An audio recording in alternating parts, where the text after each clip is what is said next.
ওকে প্রিয় শিক্ষার্থীরা, আমি আজকে তোমাদের মাঝে উপস্থিত হয়েছি হাইড্রোকার্বনের সংকরণ নিয়ে। শর্টকাটে আমরা এই টপিকটাতে প্রচুর পরিমাণে কোশ্চেন আছে। একটা হাইড্রোকার্বন যৌগ দেওয়া থাকে, ওই যৌগটার কোন কার্বনের সংক্রায়ন কি হবে, এ বিষয়ে আমরা আজকে জানবো যে হাইড্রোকার্বনের সংক্রায়ন। Let's start. দেখো, একটা যৌগ দেওয়া থাকে যে CH3 CH double bond CH3 that's এখানে কোন কার্বনের সংক্রায়ন কত, এই টাইপের কোশ্চেন বহুত আছে। তো আমরা এ ধরনের কোশ্চেনকে কিভাবে সমাধান করব? কিছু রুলস রয়েছে।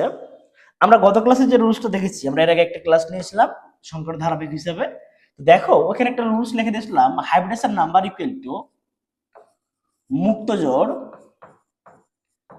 প্লাস সিগমা বন্ধন।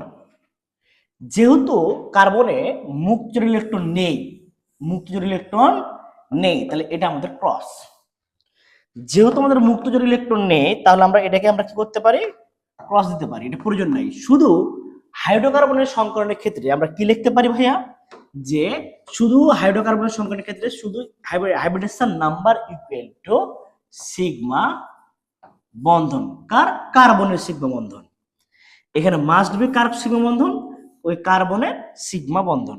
তাহলে হয়ে যাবে যে কার্বনের সিগমা বন্ধন করলেই আমাদের টোটাল হাইব্রিডেশন নাম্বার চলে আসবে। আমাদের এক্ষেত্রে হাইব্রিডেশন নাম্বার যদি 2 হয়, এক্ষেত্রে হাইব্রিডেশন নাম্বার যদি 2 হয়, তাহলে কি হচ্ছে? sp। হাইব্রিডেশন নাম্বার যদি 3 হয়, তাহলে sp2। হাইব্রিডেশন নাম্বার যদি 4 হয়, তাহলে sp3 হবে। কারণ এখানে হাইড্রোকার্বনের সংকরণে sp3d পাওয়া সম্ভব না, কারণ কার্বনের কোনো ডি অরবিটাল নেই। কার্বনের যেহেতু ডি অরবিটাল নেই, কার্বনের সর্বোচ্চ সংকরণ হতে পারে sp2, sp আর হচ্ছে sp3। এবার তুমি দেখো যে যদি এই রুলসটা ফলো না করো, তুমি যদি মনে করো যে ভাই আরেকটা রুলস দেন, পদ্ধতি নাম্বার 2 দেখো। পদ্ধতি নাম্বার 2 এটা হচ্ছে একটা টেকনিক। তো এই টেকনিকটা সব থেকে গ্রহণযোগ্য, এবং ওই টেকনিকটা তুমি কিভাবে করবা? কার্বন কার্বন যদি একক বন্ধন থাকে, কার্বন কার্বন একক বন্ধনে sp3, কার্বন কার্বন দ্বিবন্ধনে sp2, কার্বন কার্বন ত্রিবন্ধনে sp।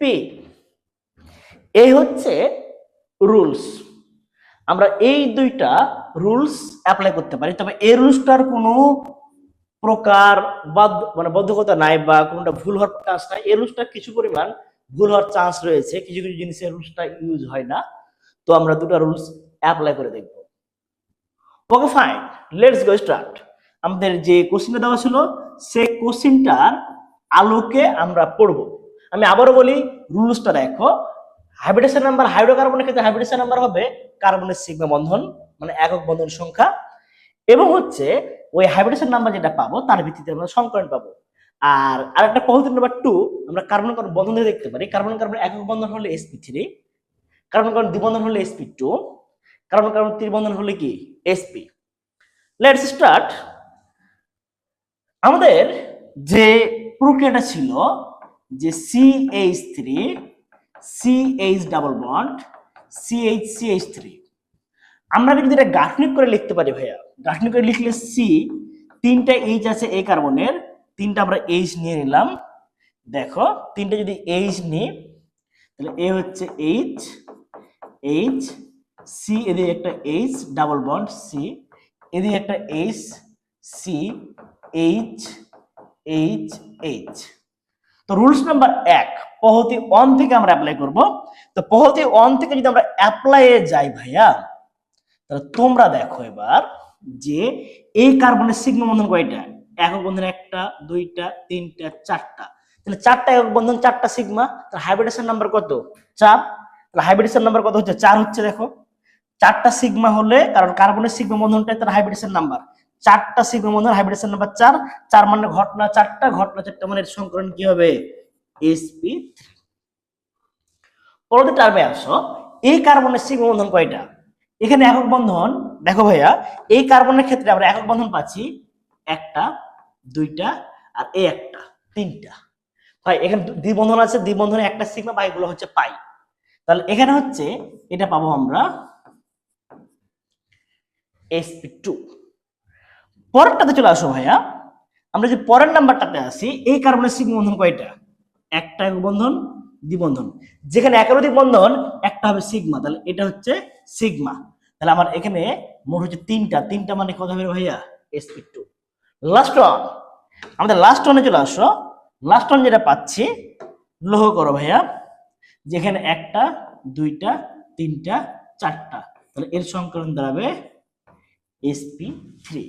তাহলে প্রত্যেকটা কার্বনে আমরা সংকরণ কিন্তু বের করতে পারছি। তুমি যদি মনে করো যে ভাইয়া না, আমরা পদ্ধতি নাম্বার 2 তে করব, এটা পদ্ধতি 1, আমরা পদ্ধতি 1 করলাম।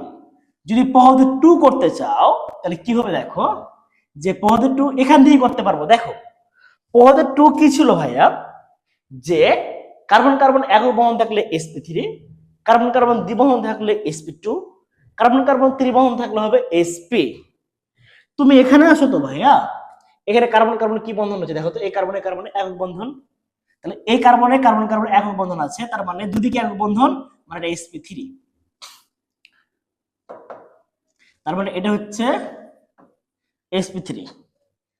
পরেরটাতে দেখো ভাইয়া, যে কার্বন কার্বন এদিকে একক বন্ধন, বাট এদিকে দ্বিবন্ধন আছে, যে কোনো একদিকে দ্বিবন্ধন থাকলেই হলো, যে কোনো দুই দিক দেখতে হবে কার্বনের, দুই দিকের মধ্যে একক বন্ধন না, এটা দুই দিকে এক বন্ধন, আর এটা দুই দিকের মধ্যে একদিকে এক বন্ধন, একদিকে দ্বিবন্ধন, তাহলে দ্বিবন্ধন উপস্থিত আছে, তার মানে এটা হবে sp2। এটা দেখো এদিকে দ্বিবন্ধন, এদিকে এক বন্ধন, দ্বিবন্ধন আছে, তার মানে sp2। দেখো এটাতে কয়টা আছে, এদিকে এক বন্ধন, এদিকে এক বন্ধন, এটা হবে sp3। তাহলে আমরা এই পদ্ধতি 2 দিয়েও আমরা সংখ্যাটা করতে পারছি। এখন আমরা কি করব দেখো তো, এই জায়গাতে CH3, CH2, CH double bond, CH,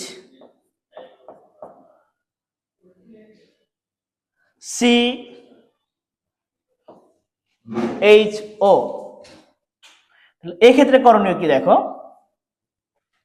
দেখো এই ক্ষেত্রে আমরা যেটা করব সেটা হচ্ছে কি, প্রথমে যে কাজটা করব, এটা গাঠনিক করে আমরা লিখবো পদ্ধতি 1 এর জন্য। গাঠনিক করে লিখলে কি পাচ্ছি, সি, এদিকে সি, এখানে এইচ, এখানে এইচ, এখানে এইচ, এখানে এইচ, এখানে এইচ, সি, এদিকে এইচ, ডাবল বন্ড সি, এদিকে H, C double bond O H. তাহলে দেখো ভাইয়া, এক্ষেত্রে আমাদের করণীয়টা কি হচ্ছে, 1 2 3 4, চারটা একক বন্ধন রয়েছে, মানে সিগমা বন্ধন 4টা, তাহলে হাইব্রিডেশন নাম্বার 4, আর হাইব্রিডেশন নাম্বার 4 মানে কি হবে রে ভাইয়া, sp3। এক্ষেত্রে দেখো 1 2 3 4, চারটা আছে, চারটা হলে কি হবে, sp3। এখানে দেখো 1 2 3, তিনটা আছে, তার মানে কি হবে, sp2। এক্ষেত্রে তুমি দেখো 1 2 3, তিনটা আছে, তার মানে কি হবে, তিনটা সিগমা বন্ধন, এটা 1 2, দুটো একক বন্ধন, আর যেখানে একাধিক বন্ধন একটা সিগমা, তিনটা হলে কি হবে, sp2। এই ক্ষেত্রে আমাদের সিগমা বন্ধন কয়টা হচ্ছে দেখো, যে 1 2 আর এখানে 3, তাহলে হচ্ছে কত, তিনটা, তার মানে হচ্ছে sp2। তাহলে এই হচ্ছে আমাদের এই প্রক্রিয়া আমরা করতে পারছি। আমরা যদি এটাকে কোন প্রক্রিয়া নিয়ে আসি দেখো, যে ফার্স্ট অনটাতে যদি নিয়ে আসি পদ্ধতি 1 এ, তো দেখো এখানে কার্বন কার্বন একক বন্ড, যদি মনে করো পদ্ধতি 1 এ আমরা করবো ভাইয়া, পদ্ধতি 1 অনুযায়ী যদি করতে চাই, তাহলে দেখো এটা কার্বন কার্বন একক বন্ড, একক বন্ড মানে দুদিকে, তাহলে sp3, দুদিকে একক বন্ড, তার মানে sp3, যে কোনো একদিকে দ্বিবন্ধন, একদিকে এক বন্ধন, sp2, এদিকে আছে কি sp2, এবং এই পয়েন্টটাতে অ্যালডিহাইড মূলকটাতে কার্বন কার্বন দ্বিবন্ধন রয়েছে। তোমাকে বুঝতে হবে কিভাবে, তুমি যদি এটাকে গাঠনিক সংকেত করো ডাবল বন্ড ও এইচ, দেখো আমরা এখানে কার্বন কার্বন দ্বিবন্ধন পাচ্ছি, তার মানে এটার সংকরণ হবে sp2। তোমরা যে পদ্ধতিতে তোমরা খুশি তুমি সেটা করতে পারো। এটা পদ্ধতি 1, মানে পদ্ধতি 2, আর এটা পদ্ধতি 1। এই হচ্ছে আমাদের একটা যৌগের কার্বনের তোমার হচ্ছে কি সংকর, হাইড্রোকার্বনের ক্ষেত্রে কার্বনের সংকর নির্ণয়। আমরা এবার চলে আসি একটা প্রক্রিয়ায়, যে দেখো তার পরের প্রক্রিয়া যদি চলে আসি আমরা, সেক্ষেত্রে কি করতে পারি আমরা, দেখো যে CH3 C double bond H C double bond CH C triple bond CH, এই যৌগটার ক্ষেত্রে আমরা যদি সংকরণ বের করতে চাই, তাহলে সেক্ষেত্রে আমরা কিভাবে সংকরণ বের করব। লাস্ট দেখো, তো আমরা যদি এটাকে পদ্ধতি 1 করি, পদ্ধতি 1 করলে আমরা গাঠনিক করে লিখতে হবে। গাঠনিক করে লিখলে C, এদিকে H, এদিকে H, এদিকে H, C, এদিকে H double bond C double bond C H C triple bond CH। তাহলে এই প্রক্রিয়া তুমি দেখো, এখন দেখবো কার কয়টা সিগমা বন্ধন রয়েছে। যার যেটা সিগমা বন্ধন তার সংকরণ নাম্বার তত, সেখান থেকে সংকরণ নাম্বার পেয়ে যাবো। এখানে দেখো 1 2 3 4টা, তাহলে সংকরণ হবে কি sp3। 1 2 3 3টা, তার মানে কি হবে sp2। 1 2 অনলি 2টা, তাহলে হবে sp। এখানে দেখো 1 2 3 3টা sp2, এখানে 1 2 2টা sp, এখানে 1 2 2টা, তার মানে sp। এখন তুমি যদি মনে করো ভাইয়া এটা পদ্ধতি 1 আমরা করতে চাই, পদ্ধতি 1 করলে এটার ভাই মিলবে না, দুই দিকে দ্বিবন্ধন আছে। তুমি ভাবতে পারো এদিকে দ্বিবন্ধন এদিকে দ্বিবন্ধন, তুমি এটা কোন রুলসে ফেলবা? রুলস নাম্বার 2 তে করতে গেলে এটা সংকরণ দাঁড়াচ্ছে sp2, কিন্তু অ্যাকচুয়ালি সংকরণ sp। এই জন্য এই যে ডাবল বন্ড যখন দুই দিকে থাকবে তখন তোমাকে রুলস নাম্বার 1 করতে হবে, রুলস নাম্বার 2 এ করা যাবে না। হ্যাঁ, এগুলো রুলস নাম্বার 2 এ হবে। রুলস নাম্বার 2 অনুসারে দ্বিবন্ধন আছে sp, দ্বিবন্ধন আছে ত্রিবন্ধন আছে sp, দ্বিবন্ধন আছে sp2, এটাতে দ্বিবন্ধন আছে sp2, এটা জাস্ট sp। এখান থেকে আমরা এভাবে করতে পারি। ঢাকা বোর্ডে একটা কোশ্চেন এসেছিল একবার, যে একটা যৌগ দেওয়া থাকে ঢাকা বিশ্ববিদ্যালয় ভর্তি পরীক্ষায়, দিয়ে বলবে এখানে কয়টি sp সংকরণ রয়েছে, বা কয়টি sp2 সংকরণ রয়েছে, বা কয়টি sp। তাহলে এই যৌগটায় দেখো sp3, এখানে sp3 সংকরণ আমরা পাচ্ছি কয়টা? আমরা sp3 সংকরণ পাচ্ছি মাত্র হচ্ছে দেখো যে একটা, এবং sp পাচ্ছি 1 2, এটা কিন্তু দেখো sp 1 2 3, তাহলে sp সংকরায়ন এই যৌগের ক্ষেত্রে sp সংকরায়ন 3টি কার্বনে, sp2 সংকরায়ন দেখো 1 2 2টি কার্বনে, এবং sp3 সংকরায়ন আছে, sp3 সংকরায়ন হচ্ছে 1টি কার্বনে। তোমাকে মাঝে মাঝে কোশ্চেন করবে যে কয় নাম্বার কার্বনটি sp3, বা কয়টি sp3 সংকরণ রয়েছে, কয়টি sp2 রয়েছে, কয়টি sp। তুমি যদি প্রত্যেকটা কার্বনে বের করতে পারো তাহলে বলে দিতে পারবা কোথায় sp2 রয়েছে, কোথায় sp রয়েছে, কোথায় sp3 রয়েছে। কথা কি বুঝতে পেরেছো? ওকে, আজকে এই পর্যন্ত, দেখা হবে আবার নতুন ট্রিক্স নিয়ে। আসসালামু আলাইকুম।